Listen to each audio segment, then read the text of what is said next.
This next part I want to talk about, I was really, I was so excited when I came across it because, we're looking for Assyria in Africa, and what can we find to support this to make the link stronger? And I came across this work by Dirk Langay, and he has been doing research, amazing research that, just read you a title here, it says, The Founding of Kanem by Assyrian Refugees, 600 BCE. So he's doing a work about Assyrian refugees, evidence for Assyrian refugees coming into Africa and founding this kingdom of Kanem, Kanem Bornu.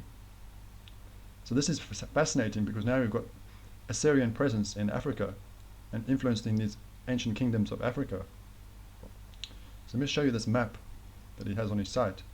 Okay, so what he's saying is that after Assyria was destroyed, the kingdom of Assyria was destroyed by its enemies, these Assyrian refugees came across Egypt, came into Africa, came into West Africa, okay, and started influencing these regions like Kebi and Songhay and Ghana, these ancient empires, and this empire of Bornu, okay, Kanem Bornu. Let me show you a picture of the empire.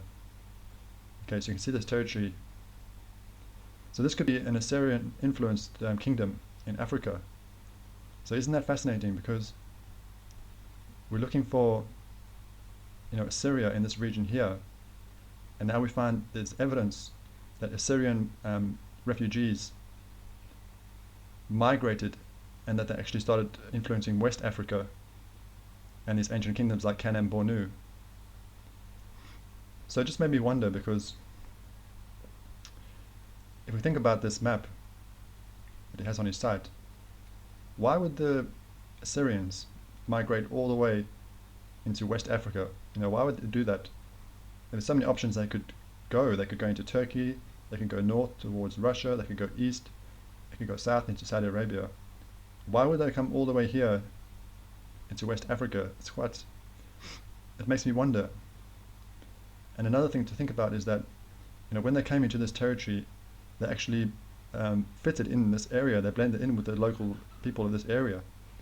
So you might not be able to tell the difference between an Assyrian and someone that was in this region. Let's say like a person in Nigeria, you might not be able to tell the difference, which is actually another very interesting thing to think about. What did these Assyrians look like?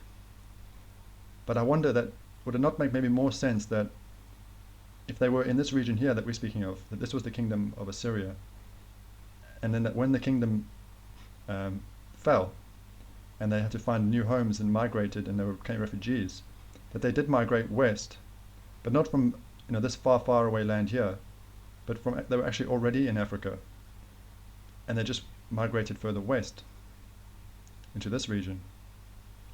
So it'd be interesting to see, if you could speak to the elders and the people with the traditions and the history, if this would still make sense that, if this was Assyria, ancient Assyria, that this would fit their story still, that they maybe fled from Egypt, crossed the Sahara, and influenced these areas in West Africa. But it's very interesting, this work, because he speaks about how they've actually got king lists, so they've actually got like historical documents and records to support this this work that he's been doing. So definitely a very interesting read to look into this work. But it does kind of support this idea for Assyrians being in Africa. But where did they migrate from? That's obviously what you've got to try to discover, and up to you to decide what you think about this. Did they migrate from here? Or were they actually migrating from this region? Maybe the more we study and the more we look into this, the more clearer the picture will become, and we'll find some more answers.